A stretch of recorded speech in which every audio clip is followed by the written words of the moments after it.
今日其實好，除咗多樣真，仲要好多嘢啊，鄧老師啊，因為就係啊，鄧老師同埋咁多位朋友，其中包括陸生，我哋今日有機會認識到你講嘅非物質文化遺產咧，我哋可以講咧，無論國家又好，國家我唔敢講太多嘢，因為佢裏邊有好多嘢我哋唔明白。但係咧，香港咧，你聽啲官講嘅廢話嚟，嗰個咩非遺嘅辦公室咧，啊，即係是個話嚟嘅話你聽，佢只不過係一啲叫做公務員咧，啊，即係揸住啲所謂 instruction 啊啲指示咧，咁啊即係抄同埋急埋，揾其他啲 case 嚟睇下，以前啲 precedent case 睇下，其實非物質文化遺產咧，就係、國家落嚟好，世界又好，都係落嚟。但係有一個問題，我哋根本非物質文化遺產係缺咗一隻腳嘅，就係、有形嘅物質文化遺產。咁我哋點樣做咧？頭先啱啱阿陸生提出一點咧，其實你非遺一路講嚟嘅啦，你哋根本就攞唔到，或者唔好講嚟啊，即係嗰個或者係即係過往嘅情況係攞唔到個核心出嚟。你用乜嘢去表達歷朝歷代連貫落嚟嗰個中國嘅歷史文化？頭先我講沙煲罌罉啊，即係所謂呢個瓷器缸啊、咩玉石啊嗰啲啦，佢係冇一個連貫嘅系統喺度，唯一就係青銅器同錢幣。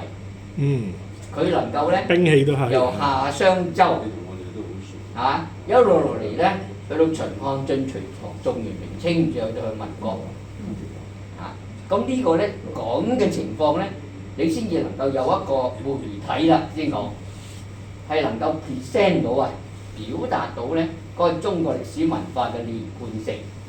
歷朝歷代興亡，頭先你所講嘅啦。咁其實我哋咧就已經列咗出嚟。頭先講就對樹仁大學嚟緊嗰日講咧，雖然少時間我都會就係講出，就係用呢個媒體，但要青銅器加埋嗰個叫做咧係錢幣，因為錢幣咧早年嗰啲古幣咧主要都係青銅。咁好啦，講咗錢幣，講咗呢啲咧，你原來咧佢就係講嚟講係乜嘢咧？佢係叫做有形嘅物質文化遺產。頭先講就非遺就係即係一啲精神、一啲技術、技藝，我哋功夫都係非遺啊嘛。你講功夫啫嘛，或者你東南西北點打都好啊。不過呢兩個唔矛盾嘅，唔矛盾嘅，冇矛盾，但可以拼合。係啦。咁但係因為有形文化同埋無形文化咧係兩個唔同概念。係啊，但係你點拼合咧？嗱，頭先阿鄧師傅咧講一點，青銅呢個講緊就兵器，夏商周又好乜都好咧，去到春秋戰國，你而家講嘅嗰啲咩勾踐劍五成嗰啲咧，直到秦漢啊，嗰啲重嘅兵器啊，叫重器啊，一塊蛋劈埋嚟，盔甲都斷埋。扁埋唔係斷埋，咁你要有嗰啲嘢咧，就可以成為咧一連貫落嚟嘅歷代興亡，點樣叫做係朝代變化、經濟環境點做，當年嘅科技冶金技術點樣演變，當然到今日就講到係航空母艦啦、歷代機啦，但以前就係咁樣。咁一陣間，如果你喜歡咧，就可以望望呢一段嘢，同埋前邊嗰度咧，就係即係除咗啲頁，前面嗰頁咧就係有形物質文化遺產青銅器。嗱，你見到我只係擺咗兩塊玉嘅喺度，嗰啲普通嘅玉喺度，因為而家仲係裝修嘅，我唔擺嗰啲勾踐劍啊，嗰啲黃金簡我唔擺出嚟，費事露眼咁多嘢，咁但係其實咧，我哋所講嘅中國非物質文化遺產同埋有形物質文化遺產，頭先陸生有好咧，係冇矛盾嘅，只不過佢係冇配合到啫。冇配合到即係我哋香港嘅公務員甚至乎你攞到西九嗰個館長佢哋都冇咁嘅 concept，因為佢冇啊嘛。你要有至得。咁咪阿洪生，你講咩有啊？嗱，一陣間我特登擺咗一啲圖片喺度，你可以係咁意揭下。我哋擁有嘅咧就係、真正嘅青銅器，真正喺度嘅。喂，咁你真定假㗎？呢樣嘢我話俾你聽，兵器更加好難假，因為你執翻嚟嗰啲如果係真嘅咧，佢污糟邋遢、刺立立，遮住晒啲嘢，刷唔甩㗎，洗唔甩㗎。要點樣清洗啊？揾錘揾鑿啊，鑿咗嗰啲結晶咗嘅嘢，鑿咗之後你再用嗰啲叫鹼水洗佢咧，你先睇到佢啲紅色嘅液體積係嘅。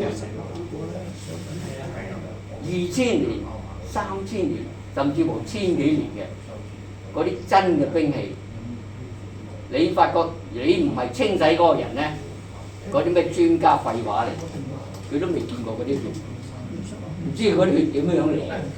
會唔會濕嚟嘅？血嚟㗎，真嘅兵器有古代嘅即係神用嗰啲係血嚟嘅。佢真係劈人㗎嘛，佢唔係同你玩啊，畫張紙一屆16張紙㗎嘛。呢啲就要我哋嗰啲真係親手去將佢洗出嚟。咁同埋啲銘文，最緊要啲銘文。啲銘文你一見到啲好靚，油晒金啊嗰啲，加畫落去嘅啫嘛，刻落去嘅啫嘛。嗰啲銘文你睇翻我哋上邊嗰啲歪拎歪稱嘅，同埋佢好啲筆畫好多係唔齊全嘅，我哋要洗咗佢，仲要慢慢對。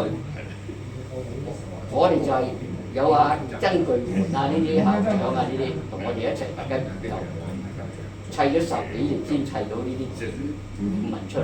頭先你見到有形物質係個產個篇裏邊嗰啲銘文咧，就係我哋砌出嚟。我哋係睇住10幾年，慢慢夾出嚟嘅。咁所以咧，頭先講呢個非遺同埋呢個所謂有形物質文化遺產咧，如果我哋香港識得喺呢方面進行翻啲工作咧，內地都未夠我哋快，因為我哋一國兩制咧，我哋可以拎啲實物出嚟，可以展示。如果你裏邊攞咗老叔嗰班黃金揀出嚟，就死咗啦！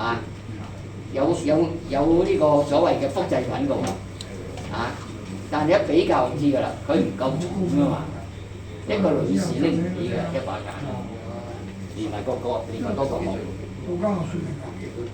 好啦，咁我跟住睇下仲有邊位朋友想補充下我哋嘅材料。如果唔係咧，就請阿鄧老師咧做一個總結啦。今日多謝佢帶咁多朋友嚟。好，多謝你，多謝咁多位。歷史裏面咧，大家要了解啦。全部差㗎啦。係啊，因為我身體差咗你慢慢嚟，唔使你打，唔使你打。開始。